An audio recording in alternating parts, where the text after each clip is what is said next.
there, this is me again, and our episode for today is Understanding Emotional Recognition, the key to a better relationship.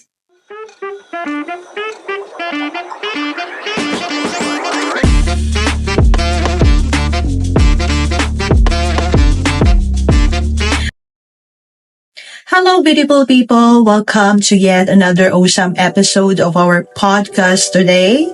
I'm Anne, and I'm glad to choose to spend some time with us for today's episode. The topic is daily, everyday emotional recognition.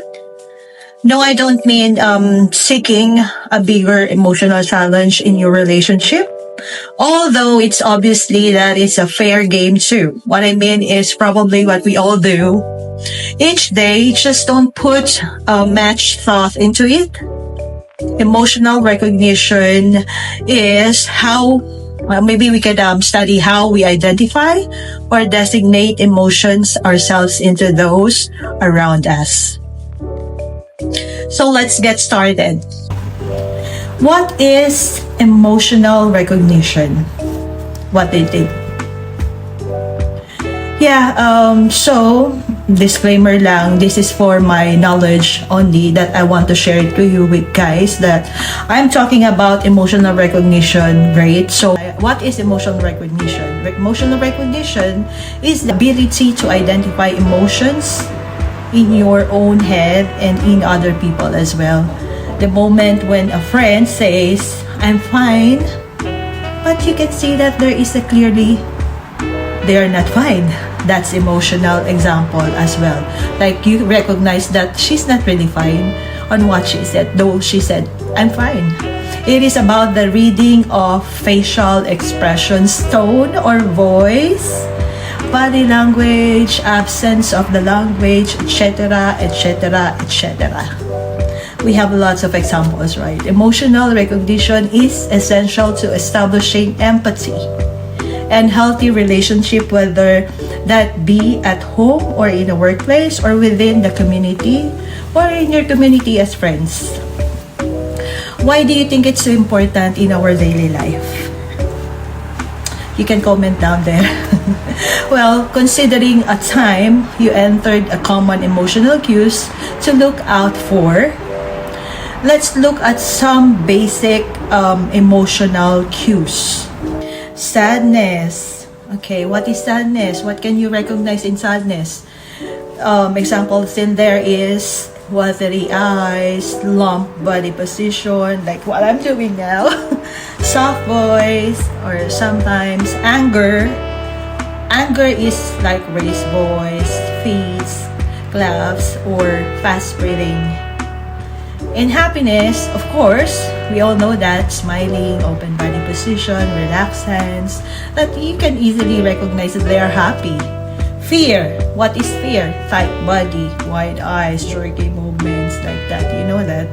They might seem like common sense, but a fair amount of people misses these cues.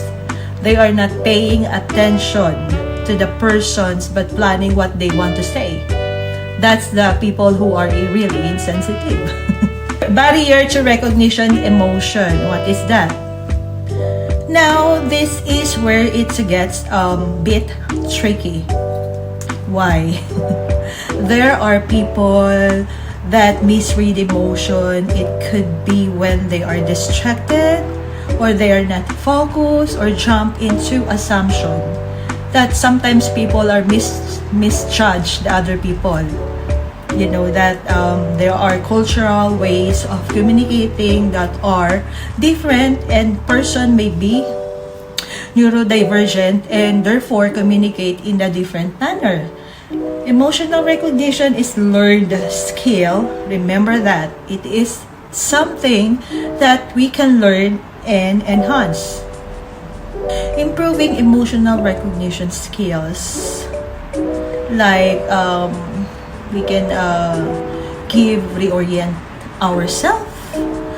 Anyway, I will give you a few easy things that you can try. You can slow down and pay attention. Take it into a facial expression and tone before you respond. You know, think first before you talk. So we have to be sensitive on that case. Ask open-ended questions. Are you okay? It's just simple. Like, kamusta ka na? How is your day? How is your work? Are you doing good? You know, it's just simple. Like, it's so close that try to instead, what has been going on for you today? Like, it's just simple. Hello, how are you doing? You can, just appreciate on that simple questions they did. Check in yourself, being aware of how you feel or allows you to stay calm and someone who is emotional. We have to use empathy statements. That sounds frustrating, or I can imagine how I felt a room and I felt tense. Maybe they had an argument or just arrived. Sometimes you feel like, oh, the person is really nervous. Oh, are you nervous? How are you? Are you okay? You have to stay calm. Like, simply on that word, you are giving empathy to a person who are you talking to. Being able to recognize the emotional element gives you the ability to respond appropriately. Knowledge enables us to make more informed decisions on how to respond and move forward. Applications of emotional awareness. We have to do that as much as we can. This is very important to show we have empathy or sympathy to a person who are with, or a friend who are with talking to. When we are improve your emotional recognition skills, your experience a shift in relationship. Less argue or listen more. That is more important that we can give. People feel safe around you. If you do that, you avoid misunderstandings. So yeah, that's what I told you before. Like, we are sometimes doing misjudge the person. You will become better leader or parent, partner, or a friend if you simply use that simple cues or techniques. Emotional recognition is not simply a soft skill, it is a life skill that we can use for our daily lives.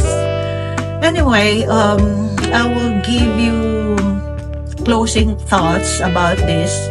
So, beautiful people, the takeaway for today is this: learning to recognize your emotion as well as the emotions of others and response to them can transform your world. It fosters your kindness, your communication, your connections to the family, friends, colleagues, or whatsoever and so forth. So start doing that, practicing noticing or practice listening, and most important is practice being present. Anyway, thank you for listening in it, and like this episode, please like and share, and to follow this podcast to hear episodes that we will have. You can do comment down below what topics do you want to hear from me. Follow this podcast to hear more episodes that will help you to grow in real time. Until next time, take care and stay emotionally connected. Bye, beautiful people. Have a good day.